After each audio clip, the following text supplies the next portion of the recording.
How's your anxiety level today? Well, no matter where it's at, that's what we're talking about, so stick around.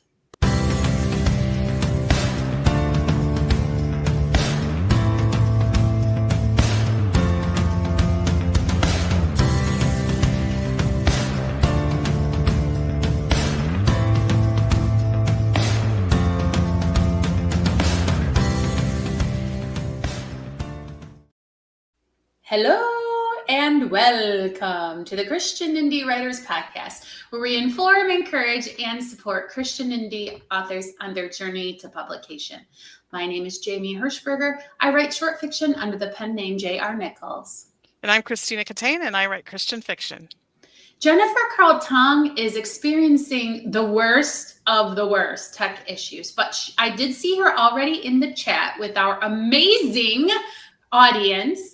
We also have SL Perrin saying happy good morning to us. Good morning back to you. Purpose Behind the Pen, good morning.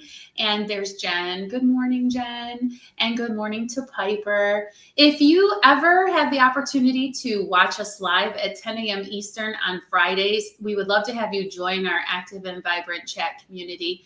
We also would love to see you over on Facebook. If you have any writing questions or looking for people to write with or just to do body doubling to get some sprints under your belt, it's a great resource for you. And we start every episode of the podcast with a what's up. And just because Katherine is already present with us, maybe I should introduce her before we do our what's up. What do you think, Tina? I think you should. All right. So today we have Katherine Karrol visiting with us. And Katherine is a Christian therapist and life coach. She's worked with both inpatient and outpatient settings since way back in the 1900s. After moving to the town that inspired her series of books, she started an all telehealth practice so that she can meet with clients via Zoom, regardless of where they live. She started writing small town Christian romance in 2018 and chose a pen name that her clients wouldn't accidentally stumble upon, see her books, and fear she was writing about them or herself. Even though most of her clients know she writes, she keeps the two identities separate on the internet. She's threatened to name awful characters after us if we reveal her true identity. So we're going to stick with her pen name today. Welcome, Katherine Karrol. I'm so happy to be here. Now, I know that you have been a fan of the podcast since way back. So you know that we typically start our show with a what's up. Do you have a what's up that you would like to share with us today? Yes, my what's up was kind of preparing for today. I've had very little time to do stuff this week, and it took me about as long to write my tiny little bio. It's weird to have a bio with both me's addressed in it. And so I think it took about as long to write that as it takes to write about 3 chapters in a book. Would you do me a favor and just put your fingers up by your collar, because that pink against that blue is just amazing. If you're not watching, she has her nails, the shade of pink that is divine. Love it. So sorry to derail you from your what's up. So yes, I love it. So was this your first time writing a third person bio, or like you said, just a separate, like a split identity one? No, I've had to do them for years for my therapy practice, and I still I've tweaked the author one a couple times over the years, just teeny tiny little things. But this was the first time where it's like, oh, we're kind of putting both things together. So that was weird. You know, if anybody ever needs another way to procrastinate from their actual writing, working on an author bio is the dreamy way to do that, because you can fantasize about the day that you are invited to go speak somewhere, do something, present something, and craft your author bio as an exercise. Also good for your branding, wouldn't you say? Absolutely. Yeah. All right. Well, my what's up, happy, super exciting news. One of my friends is coming to visit me from the Great Frozen Mitten. So hooray for them. They get beautiful weather, and hooray for me. I get beautiful friendship and companionship for the weekend. And it's funny because, you know, no matter how tidy you are, you clean your house before your friends come. I'm not tidy. And my friend knows this. And I'm like, should I clean my house or just wait for you to get here so you could clean it? And she was like, wait for me to get there. So of course I'm not going to do that. But I texted her this morning and I said, I've reached the level of ready for you that if you showed up right now, I could say, I just didn't get around to cleaning. And you would think, I don't know why she's saying she's messy. This isn't so bad. So anyway, I'm super duper duper excited to have my friend coming to town, and hopefully we'll get to go to the beach at least once. We're both still going to be working our jobs, and so there won't be a whole lot of time for gallivanting, but it will be nice for her to escape the bad weather and nice for me to her around. That's my thought. Your sound went just a little bit wonky when you clapped your hands. I don't know, maybe you hit your microphone or something, but we can still hear you. It just got quieter. That's scary. Oh, there it is. Okay, it's back. Uh-oh. So you're fine. All right, great. So what's up in the chat? Well, Jennifer Karrol Tong says her technology has completely failed in this house. And the crying emoji. Yes, so relatable. Yeah, we're crying That's the too, worst. Jennifer. We're so sad. We really miss you. Purpose Behind the Pen says my what's up is book 18 is now available, and I'm currently working on book 19. Woo woo! Purpose Right. behind the prolific pen. No, Yes, let's introduce that other P in there. Congratulations, that's a big milestone. Right. And Piper Dow says working for the newspaper, we used to be tasked with worrying about our own obituaries. Oh, maybe she means writing them. I don't know. Probably. Oh my goodness. That would be terrible. I would not writing want to do that. your own obituary. Interesting. Celebrating purpose behind the pen. Piper says that's awesome. Yeah. Okay. I'm having trouble keeping up with the chat, so yes, go read it so you can see all the interesting things that they're saying. And what's up with you, Tina? Well, I have had the creeping crud. It started last Friday. My husband got sick on Wednesday, and he thought it was bad Chinese food, so he threw away all his leftover Chinese food. But then I got sick exactly 48 hours after he started getting sick, like almost on the hour. And so it's been a rough week for my husband and I. He just went back to work yesterday morning and only worked half a day, and now he's at work again today. So. Well, it's bad if he's not working because he will muscle through. Yeah, my husband is very type A. So if he's not doing anything, I told my daughter, your dad's in bed. It was 4 p.m. She goes, oh, he is sick. Yes, he is. So I haven't gotten a whole lot done. I did work on my homework for my book coach, who I'm meeting with this afternoon for the very last time. So I was like, oh, I want to get as much done before I meet with her because I ran out of money. So, if anybody would like to contribute to Tina's writing book coach, I'll start a yes. What do you call that? GoFundMe. GoFundMe, yeah. Book coach fund. Well, don't you have some kind of a birthday or something? Mother's Day is coming. You can tell your kids to put some cash toward coaching sessions or start a little fund. Perfect. Yeah, maybe. All right. So that's the What's Up segment. So time to delve into the goodies. Our subject today is going to be the first in what we hope to be a mini sort of series on mental health and the writer. And as we were talking about, what should we cover first in this series, which is probably going to happen once a month or so. We haven't really once a quarter, I think. Once a quarter. Got it. Yeah. And today we determined that one of the most prevalent issues in the writer atmosphere would be anxiety. Yeah. Wouldn't you say that's how we came up with this idea, Tina? Yeah. And I think not just in the writer universe, but the whole universe. I just feel like everybody I talk to has got some kind of anxiety going on. It's just everywhere. Would you agree, Catherine? Absolutely. It's everywhere. Okay. And so when we delve into anxiety in the general sense, we have prepared definition and some feedback or background about that, right, Tina? Yeah. Well, I looked up in Matthew chapter 6, it says, "Do not worry about anything." And then there's the whole thing about he clothes the birds of the air, and King Solomon, he feeds the birds of the air. He clothed King Solomon. So, but seek first his kingdom and his righteousness, and all these things will be added unto you. So everyone knows I'm a Greek geek. I love words.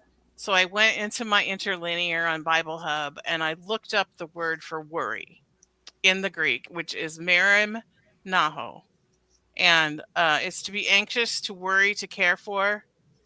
And in the word study section, it says um, a part as opposed to the whole is the meaning of merimna, the root word, which means drawn in opposite directions, divided into parts. Figuratively, to go to pieces, being pulled apart in different directions, like the force exerted by sinful anxiety. Positively, merimnao is use of effectively distributing concern in proper relation to the whole picture, and that's in First Corinthians and Philippians that they use the positive side. But this is the negative of that word in Now, are that we verse. talking? Yeah. So, are we sort of saying that worry and anxiety we feel are interchangeable? I I don't think that the worry that Jesus is telling us not to do is related to clinical anxiety. This is the worry that you let dominate your thinking and your focus and your, you know, and you just keep going over it and let it pull you apart, like it said. That's All my right. opinion, but let's ask the Mhm. expert. Well, Yes. and there's a lot of times, no, I would totally agree. And there's a lot of times that anxiety, there's such a physical component to anxiety for a lot of people that sometimes that the intellectual part sort of comes in to try to explain what they're feeling physically, you know? And so it's Hmm. not always it can go either way as far as if the mind part gets the physical part stirred up or the physical part gets the mind part stirred up, you know? Yes, that's very interesting because I've often said that I can pretend in my mind that I'm not worried about something. Like I can quiet the mind, but then guess what? I have a hard time falling asleep at night. It's like my body Yeah. betrays me and tells me that I'm worrying, even though I don't think that I am in the mind. That's very interesting that you made that physical connection. Well, right, because you're kind of pausing it. It's sort of like when people are like, "Oh, I'm stressed, I'm anxious. I'm going to just go on whichever social media thing and I'm going to sit here and doom scroll." You know, you're attempting to get rid of the anxiety, but all you're doing is pausing it, you know? And then as soon as you close that app, it's all just coming right back. Just like when you go to sleep, it's what was there kind of waiting during the day and you were ignoring and shoving away. It's just like, now we get to come out and play, you know? It's very, very tricky to not right now want to leap to the end of our episode where we're going to have some actionable steps you can take to cope with anxiety. It's so hard not to jump there right now, but stick around, everybody. We will get there, I promise. So we've talked And we want about, to hear how other people are experiencing it too. yes, and that's what we're going to talk about now is not just general anxiety, but how does the anxiety manifest in a writer specifically?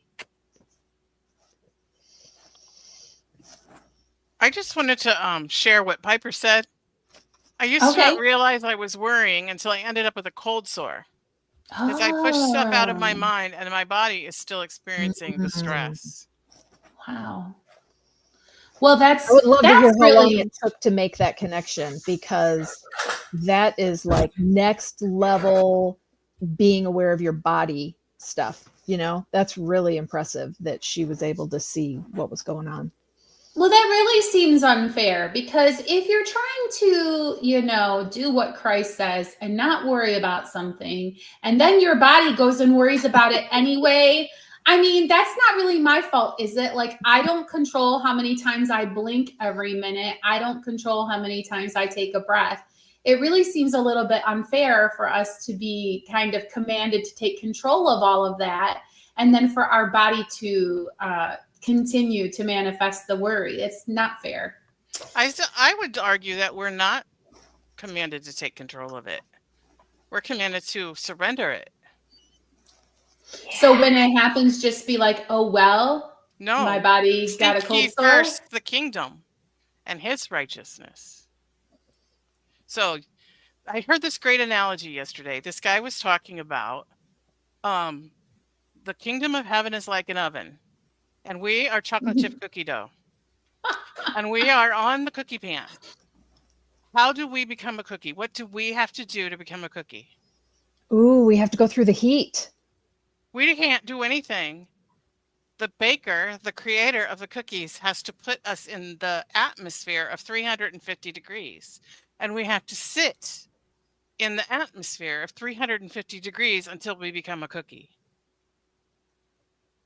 That's fantastic. So you sit in the atmosphere of the kingdom of heaven, which is the word, praise and worship, the presence of Jesus, the Holy Spirit. And by sitting in that atmosphere, you become a chocolate chip cookie or a person who has surrendered their worry to the only person who can really change anything. All right. So wow, that's cool. Yes. Of course, now I want cookie dough. Don't right, start so- chewing on your hand or anything. How can you recognize that you have anxiety aside from possibly getting a cold sore, not being able to sleep? We brainstormed a little bit about this, and one of the first things that came to mind was, believe it or not, avoiding your manuscript is a way that anxiety manifests in the writer.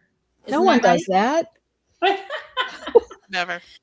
Well, maybe you do it, but maybe you don't recognize that it's actually anxiety. It's true. Well, that's why there's the old joke about how, you're a writer if your page is still blank and your house is super clean. Mm-hmm. Okay, so that's a sign of anxiety. Why? Well, you're avoiding that thing that is kind of stirring it up, I mean, distraction is it's a great tool against anxiety to a certain point, but it helps if it's more controlled. If you think, okay, I'm setting that on the shelf for a while, I'm going to go do other stuff. That's one thing. But if you're, it seems like every time in so many different groups of writers lately, I hear people saying the same thing, that they're having a hard time putting words on the page. They don't want to. They're even having a hard time opening the manuscript. And sometimes that's, an election is still kind of figuring out what's going on and you're processing. But a lot of times there is that fear. There is something there that is just stopping you from being able to go on there. And so instead of addressing that fear, you just avoid and you go and vacuum. What I think is interesting is that for some people, I believe it's possible that writing is their way to cope with anxiety. Mm-hmm. So if you're a writer and then you're avoiding the writing by doing other things, it's kind of like an Uno reverse, right? Because your anxiety is around your writing and your writing career. Mm-hmm. Okay. And so what are you anxious about? I mean, it could be anything, right? So anxious about not knowing where your plot should go. Just for me, the overwhelming ideal that it's all up to me as an independent author and all the work that is ahead of me. Right. And is it going to be liked? Is it going to, Mm. or is it even going to land the way you want it to? You know, especially as Christian writers, we generally want, you know, whether it's a big overarching part of the story or whether it's this just kind of stream that's underlying, there is that faith component, and there is that component where we are, you know, showing these parts of God and showing, you know, redemption and forgiveness and grace and all these different things. And that can be one that can be kind of especially prevalent for Christian authors, going, okay, are they going to see this? You know, did I put enough in here without doing the ham-handed, here's 3 chapters worth of a sermon, you know? And did I really truly show it, and in a way that God is going to be able to easily use it in people's lives as they're reading?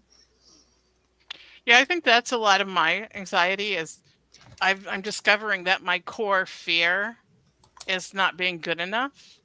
Yeah. And that translates into my writing where I feel like it's not good enough, but I don't know how to fix it because, you know, in reality, is it really not good enough? And that's why this book coach Mhm. has been so helpful to me, because now I know I have another person who's an expert saying it is good enough. And it's an objective person who's not going to tell you that because they love you. Right. Yeah, it's a lot of reason people want to be picked up by a publisher, even if it's a small press, because they feel the validation of somebody else telling them their work is good enough is something that they need. Mm-hmm. So, and then once you've gotten one book out there, I'm sure anxiety builds about that second book, because no matter what level of success you achieved with the first book, you wonder, can you do it again? You wonder, will you disappoint your readers? Hmm. Yeah. And there's almost a pressure for it to be better than the first book. Right. Or if the first book was wildly successful, if it was either this, well, it wouldn't even have to be, you know, hit number 1 in the Amazon store or win some huge award, one of the awards that people have actually heard of instead of the ones that we see all the time in reader groups. But there can be that, oh, can I do this again? You know? Mm-hmm. And especially because a lot of times as we were writing our first book, we probably realized it at the time. We definitely realized it after that we really didn't know what we were doing.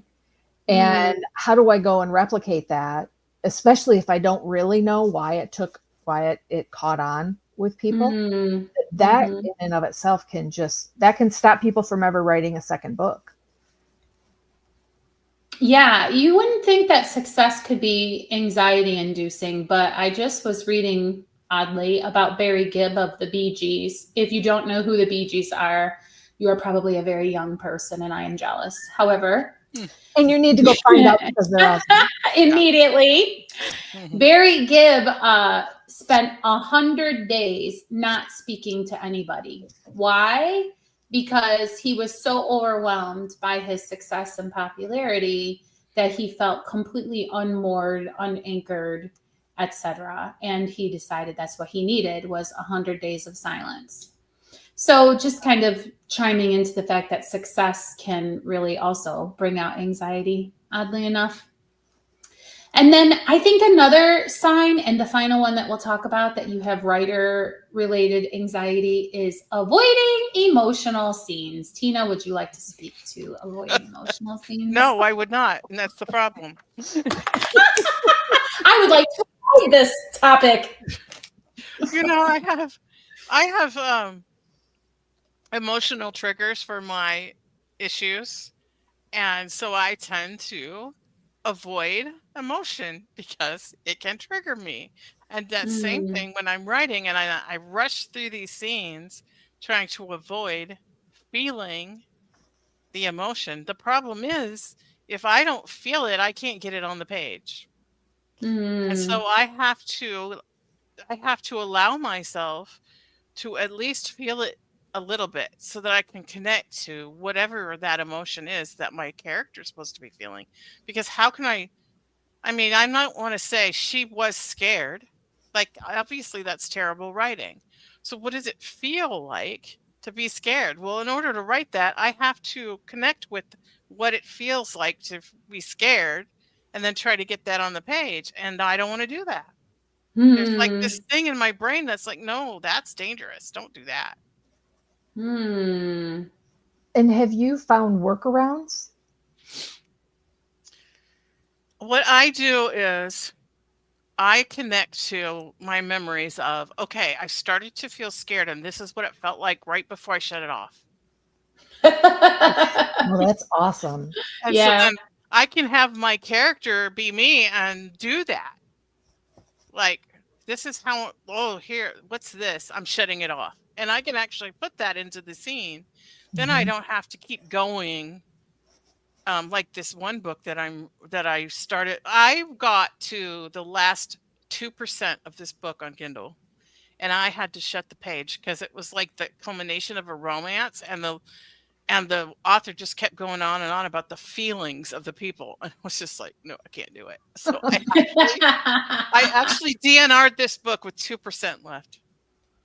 Well, and they are feelings, right? Which, Right. again, that mind body connection that Catherine alluded to earlier is super duper important because feelings, feel is right there in the name, the word of it, are not things that you think about. Yes, there is a component of you're having particular thoughts when things happen to you, but the feelings are key as far as describing something relatable. So if you're avoiding writing those emotional scenes, it's probably a sign that you have anxiety related to your writing. And, just to circle back, it's way easier to just go do something else, anything else, rather than to tackle these things related to your manuscript. Catherine, didn't you say you think that writer's block is possibly a manifestation of anxiety, just in general? Oh, sure, sure. It's we can, well, okay, so writer's block, and I don't want to make anybody mad, but sometimes research is one of those super legal ways to avoid the manuscript. And I just don't know enough, and we can get in kind of that circle with that too, and that's where we have to come up with.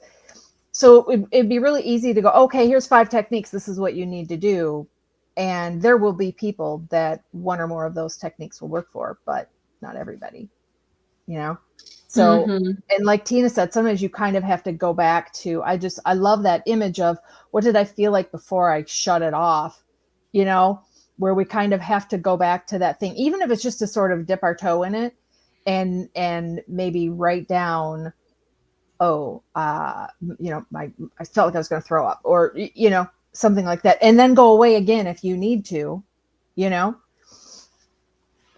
So a little bit of exposure therapy.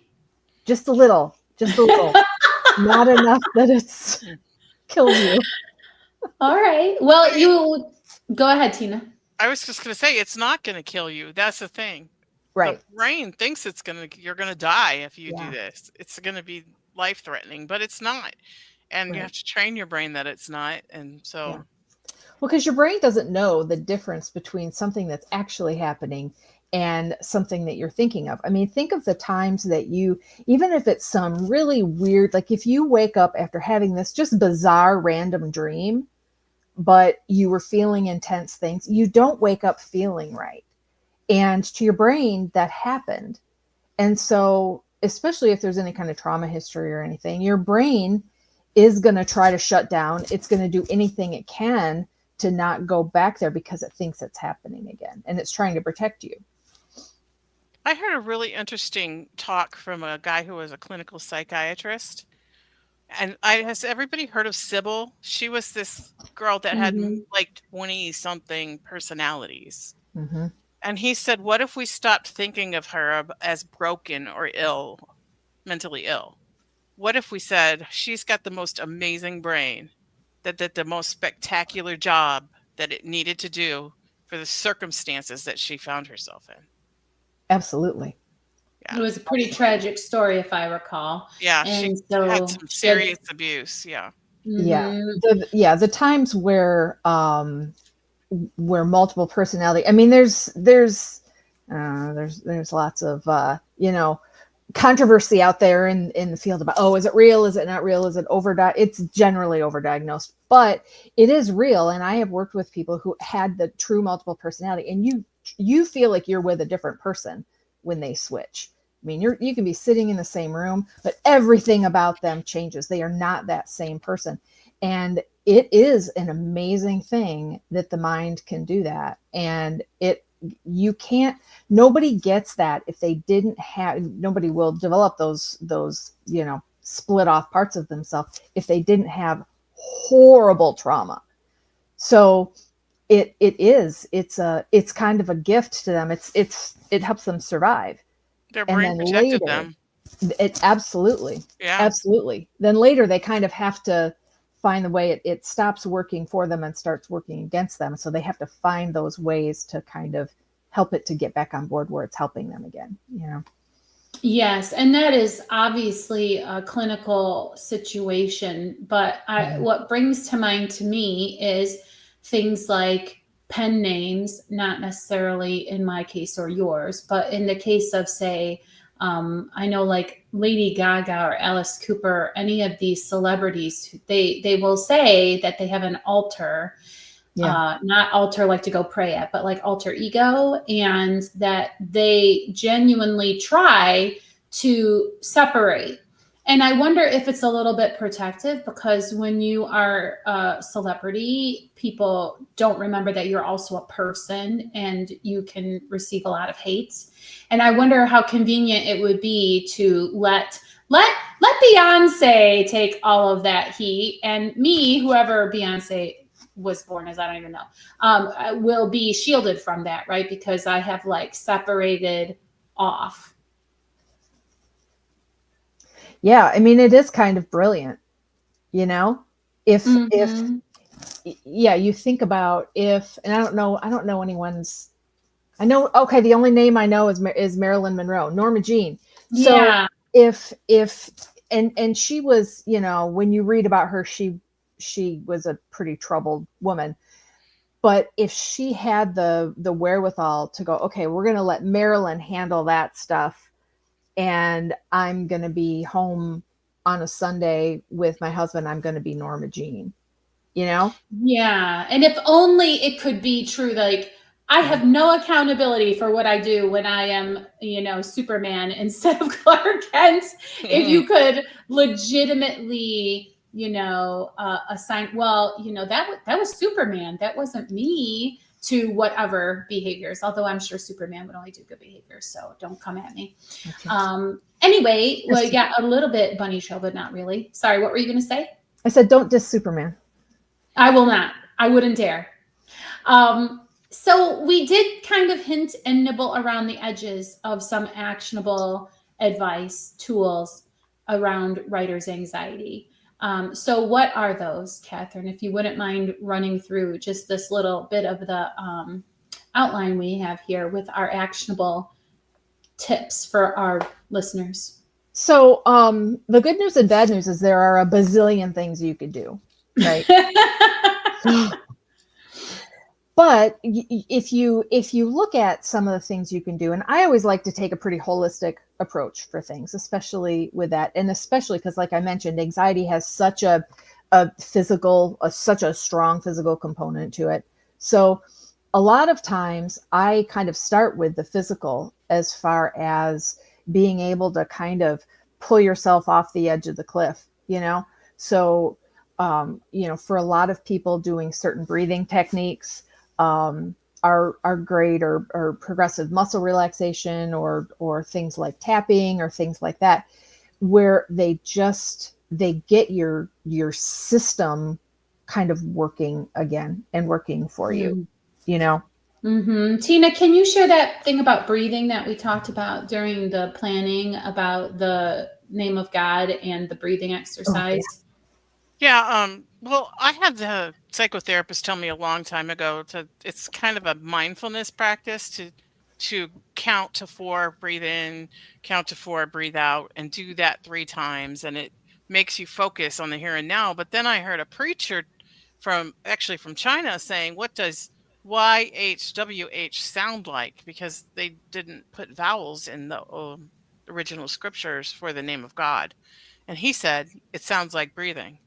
And he actually Mm. did this whole thing where he went, "Way," like that. And I was like, "That's incredible." He said, "The first thing you do when you come out of the womb is say the name of God. And the last thing you do when you leave the world is say the name of God." And it was just so powerful. So that now when I do those breathing exercises, I think as I'm breathing, Yahweh, Yah in, way out. Wonderful. So those are some, like, you get into your physical, right, Catherine? Well, and I love that one because it's such a crossover with the physical and the spiritual, you know? Mm. And it is, Tina talked about, like, one of those things that's so important is to surrender. And it's that can feel like a physical surrendering if as you're thinking about that Yahweh, Yahweh, you're focusing on him. Which really, it also is a mind thing because you're focusing on God. It's a physical thing because you're paying attention and feeling that breathing. It's that spiritual thing that you are inviting him in, and that the focus on him is a kind of an intellectual and a spiritual thing. And there's also that emotional part kind of comes in as a sort of an effect of it. I mean, you think Mhm. about as you're breathing, as you're saying that, as you're focusing on him, you're basically sitting in, Abba's arms, you know, and that can bring such a sense of peace and safety there. And you touched on the intellectual, emotional, and spiritual components. So you're saying there's kind of a four piece. It's four pieces to Absolutely. this puzzle. You're saying. Absolutely. And one of the things that's really important to recognize is that at different times, different things are going to help you.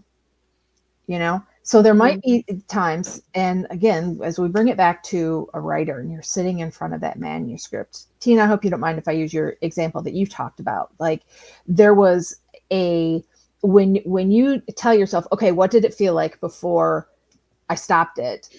There's an intellectual part to that, there's a physical memory to that, there's you probably try to keep your foot on the brake, but there is that emotional part to that too. And there are going to be times with those specific scenes where that's most likely to be the thing that you have to do. And then there might be other scenes where I know for myself, sometimes I'll get stuck on, I know where I'm getting, but there's just there's this thing right here, and it's a speed bump, but it feels like a total roadblock, you know? And so that's for a lot of us, we do have to do the, butt in seat strategy of, okay, well, let me just write something, you know, and Mhm. it could, or even brainstorming. It could be this, it could be this, it could be this, but then you're really bringing in some of that intellectual stuff there, but you're kind of taking control and steering the ship a little bit more so that the anxiety isn't just paralyzing you. So the physical things seem pretty straightforward: breathing, Mhm. tapping, etc. But let's say you're looking for something to deal with the intellectual component of anxiety. You'd say maybe look for something that you can control. I'm big on looking for control, and Mhm. not in the way that the Bible obviously speaks against, but in the way of, okay, well, what am I going to do about this? That's a way of taking control, Mm. Mhm. and with, if it feels like it's just a bunch of mind stuff that's going on, one of my favorite things in the whole wide world is pick up a pen and pick up something to write on, and just, Mhm. jot some of that stuff down. Because Mhm. if you're if you're not able to focus and get into things, because when you sit down, you got your fingers on the keyboard and you're like, okay, I got my writer coffee cup, I got my writer candle going, I got all my stuff and I'm ready. And oh shoot, I have to call the power company today, and I have to remember to send that thing to school with my kid tomorrow, or I need to get my oil changed. Have a pad of paper there. And I've heard a lot of people will talk about that with Bible study too. When you sit down to study your Bible or to have your quiet time with God, have a separate little pad of paper there where you can write down all those distracting things that come up and just use that. And then it's out of here, it's out somewhere else. It's not going to be forgotten. So now there's one less thing to get in the way of you going forward with what you are working on. And even to just frame it, sometimes that's kind of probably the biggest intellectual part, is what is going on here, Well, yes, because that helps you feel that sense of control that you think you need to relieve the anxiety. Mm-hmm. Absolutely. Yeah. Absolutely. Gotcha. All right. Well, we are running short on time, and we did invite Katherine to sprint with us today. And you didn't you, Katherine? I did. Yes. I did. All right. And it was I was telling Tina right after we finished that it was hard. It was harder than doing a regular sprint, because a lot of times I'll just do a regular sprint where it's sort of a random scene. But this particular prompt fit really well with a scene that is upcoming in the book that I'm working on right now. So it was a little different doing it with a kind of a specific intention to it. Well, are you feeling brave enough to go first for the feeding of the backs for today? We take 15 minutes and we write to a prompt, and then we share them live without editing. How do you feel about going first? Well, I remember in school, people would want to go first so that they weren't going after a really great one. And I know how great you guys are at this. So yes, I definitely want to go first. All right, great. So why don't you share with everybody what our prompt is for this week and then what you wrote? Okay, so the prompt was, are you out of your mind? Which was a super fun one. So I started with that. Are you out of your mind? Travis looked like he was about to blow a gasket. My mind is perfectly fine. Thanks for asking. Do I need to remind you that she broke your heart and divorced you? That she broke you? JJ sighed. I'm not an idiot, Trav. And I didn't say she was moving back in. We're just spending a little time together. After all the drama before your wedding and after she left, what could possibly be there? There are plenty of women in the world who aren't your ex-wife. If he knew the truth, he would really lose it. I didn't just get over her when she left. That's the understatement of the year. Travis sat back down and stared at him. She broke you, man. I know, but I came back out of the pit, and I couldn't have done it if you hadn't been there pushing me along and being annoying. He did appreciate everything his family had done, especially his brother. He just couldn't lose the opportunity to find out if there could still be a future. I'm not asking for your permission or your blessing. I'm just being straight with you and asking you to keep it to yourself. The way Travis looked at him made JJ squirm in his seat. What are you not telling me? Great. Nothing you need to know. This wasn't the time to tell him. Just trust me for once. Travis stood up. She's not invited to my wedding. 3, 2, 1. Way to have boundaries, Travis. Oh my gosh. I want to know what he's not telling him. Is she pregnant? Oh my gosh. I know. That's how I feel too. And then is it his? Or is he going to raise it anyway? Who is this guy? Does he have a dad or a grandpa? I don't know how old he is. Maybe he needs to be grandpa age to be in my universe. Let's see. Do they have a grandpa? I don't think they have a living grandpa. No, they do have a grandpa, but he's married. Sorry. Oh, rats. Well. Oh, no.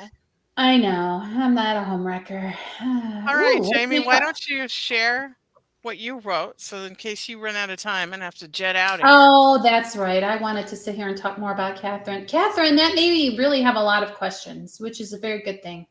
Excellent. What happens? I guess I'll keep it in the book then. Yes. And Piper said, this is so good, Katherine. And she says, oh, no, I think she is not an ex. Yes, that's what it sounds like to me, too. Okay, yes, I might have to poof. So I will go ahead and read mine. Again, the prompt is, are you out of your mind? Carol's mouth was dry and her palms were wet. She rubbed them on her jeans as she watched the other contestants, one by one, get their big shot with Wink Martindale. One guy made it to the bonus round early on, but lost out on the chance at a new car by risking everything on a single roll of the dice. After that, it seemed like the day was cursed. Contestant after contestant flubbing it up, not even making it to a second round. Even the studio audience seemed to have soured after a perky blonde widow named Judy was reduced to tears and sent back home to her disabled child in Pittsburgh. It took quite an effort for the stagehands to get them to cheer as though this were a brand new show. But a brand new show it was, and Karrol was the contestant. Tell me, Charlie, who's joining us today? Well, Wink, today we have Karrol Pottsford from Butte, Montana.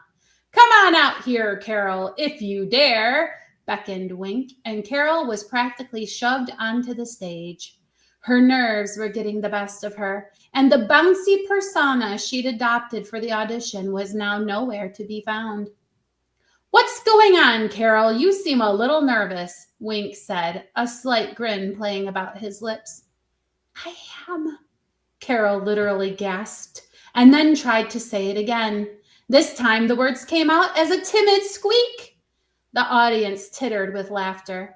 Karrol decided to give it one final try, unfortunately not recognizing that Wink had moved on and was about to give the audience the spiel about the rules.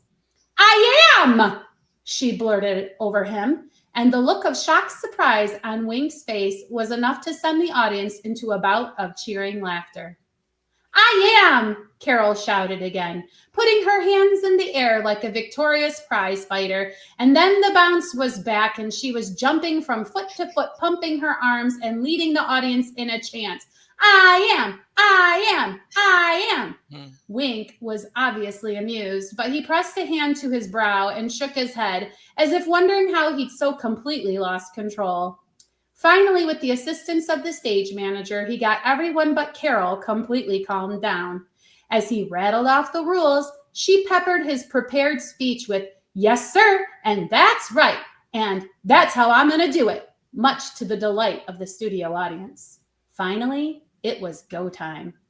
Karrol Pottsford from Butte, Montana, Wink said in that special way of his. The studio audience and the folks watching at home are all dying to know, and the whole crowd chanted together, are you out of your mind? Without missing a beat, Karrol took up the I am chant again, and in that moment, no one could have convinced her that she was not already a winner. That's awesome. I love that. And what a name, Wink.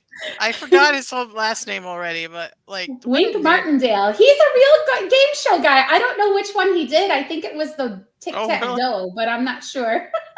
That's hilarious. It was one of them. And I could picture Karrol too with her 70s hair and her 70s clothes.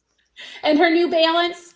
She was ready to go, man. Keep her steady on her feet. Yeah, she was like so nervous. Hilarious.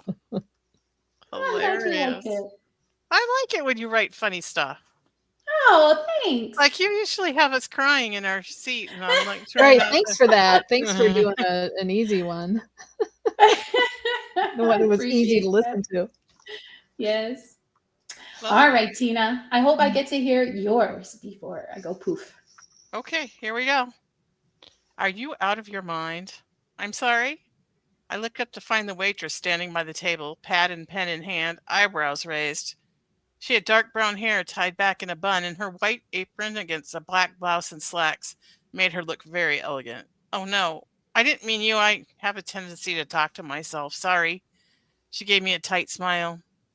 Can I get you something to drink while you wait for your other party? I was very conscious of the spot on my skirt that I tried to rub off with a wet napkin, only to leave white bits clinging to the fabric. And my lack of elocution wasn't doing me any favors either. I decided this was a horrible lapse of judgment and opened my mouth to say so when Mitch appeared and slipped into the chair across from me. So sorry I'm late, he said, his posh English accent doing things to my knees as usual. I decided getting up and walking away with any kind of dignity was out of the question. I smiled at him, hoping my complexion didn't match the roiling in my stomach. I'll just have ice water with lemon, I said. Actually, can you make that sparkling water? If I was going to eat at this fancy restaurant with this fancy man in a tuxedo vest and the thinnest tie I'd ever seen, I could at least attempt to act the part. I'll have a cola, he smiled at the waitress, whose return smile was no longer the tight smile she'd given me. Of course, Mm-hmm. she said. Is it possible her voice just changed and went up 2 octaves in the 3 minutes she'd been standing at her table? And it was decidedly more sing-songy than before. I rolled my eyes before I thought about it. Mitch laughed, winking at me. The waitress turned to look at me, obviously trying to ascertain what was so funny. Then, a wrinkle in her brow, she turned and headed back toward the kitchen. I hope this place is okay, Mitch said. My knees started to sweat. They are a bit pretentious, but they do have the best steaks in town. I hope you like steak. I'd love it, I said, and at his relieved smile, my whole body relaxed. Why did I think this was going to be horrible? Why did I always doubt my ability to be what Mitch expected? I took a deep breath. A medium rare ribeye is probably my favorite thing ever, I said. Mitch grinned. A woman after my own heart. Then he picked up his menu to pursue the offerings. A couple of girls at the next table were staring at us, their chins in their hands and dreamy looks in their eyes. I have a better idea. Let's go to Safeway and buy some steaks and make them in my backyard. I have a pool. It was out of my mouth before I'd thought about the implications of having to put on a bathing suit. I really was out of my mind. Yay! Awesome. Oh man, yeah. And you know what really... is what I really like about this? And I'm looking. I don't know if I have control to put the thing up, but I see that Jen said I already hate this waitress. I love that this waitress isn't getting a tip from the ribeye. Yeah. Mm-hmm.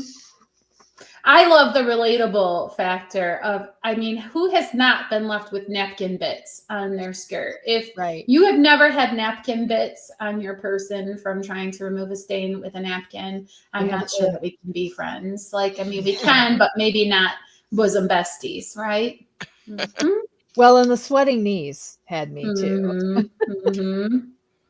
Yes, and the waitress not so happy to deal with you until your handsome dining companion shows up. Mm-hmm. Yeah. And yes, I'm not going to say which Superman I was picturing when I was writing Mitch. Well, now I'm picturing Christopher Reeve. Oh. That wasn't it. Oh, okay. Yeah, English accent. Oh, right. English accent. Piper said this is incredible. And Jen said very relatable. And Christy says, I love the details. Nice job, Tina. Thanks. Piper said, I love that he's such a great fit for her, even though he's hot. And here's the thing. We don't know that she's not. She just doesn't believe she is. Right. So that's even deeper, right? That character has these. And I hate that I have my own self-esteem issues, but the beautiful women that I know that have self-esteem issues, I just want to shake them. Like, but you're so beautiful, but you're so amazing, but you're so smart. It's like, why do we have these issues? I do not like it. My daughter has a friend who's probably the most beautiful girl that I've ever seen in my life. She's got long blonde hair. She's got this like petite frame. She's got like the perfect facial structure. She's got these great blue eyes. And she's got the most beautiful husband and children. And she has such little self-esteem. Like, especially when she was a teenager, I just remember like she had to have makeup on all the time. And I was like, why do you not feel so good about yourself when you were like absolutely beautiful? I don't understand it. Well, I think it's interesting too, because of what I said and what you just said, that we parallel someone who's beautiful should have good self-esteem. And why is that the benchmark? Right. Well, it just like, it was shocking to me because like, to me, my lack of feeling Right. beautiful was very, what is earned, I guess? Like you And think being beautiful would fix it. right, but it Right. doesn't, because she had worse self-esteem issues than I did, and Mm-hmm. it just makes you think. Mm-hmm. Well, and it's Okay. a little bit like when we were talking about having success with your first book, having that kind of genetic success, there's pressure with Mm-hmm. that, Oh yeah. you Mm-hmm. know? Mhm. I think I could take it if God wants to try me and have me wake up just instantly supermodel 10. I think I would like that challenge. Actually, I'm up for it. Okay, so farewell to everybody. Next week, my what's up. We all need what's next. What's next? My what's next, I do not know. I have a friend coming in from out of town, but I have been nibbling around the edges of maybe doing some writing. I don't know, but I will check in with y'all next week and let you know how that goes. What's next for you, Catherine? Writing. Need to do some writing. Okay. That same world with JJ and is it Tobias? It's Travis, but my Travis. autocorrect thinks it's tacos. I Well, I like have to it. say, Everybody loves I'm re tacos. I'm really liking your autocorrect, actually. Yeah. Right? What's next for you, Tina? Oh, I don't know, cause I meet with my, book coach this afternoon at 1, and Oh. she's gonna tell me what's Well, next. very special thank you to Katherine Karrol for joining us today. We Yes, look thank forward you, to it was talking to wonderful. you again about mental health and the writer. Me too. And that concludes this episode of the Christian Indie Writers Podcast. Until next time, may your pen be prolific, may your deadlines be met, and may all of your words honor Christ. Bye for now. Oh, I have to stop it.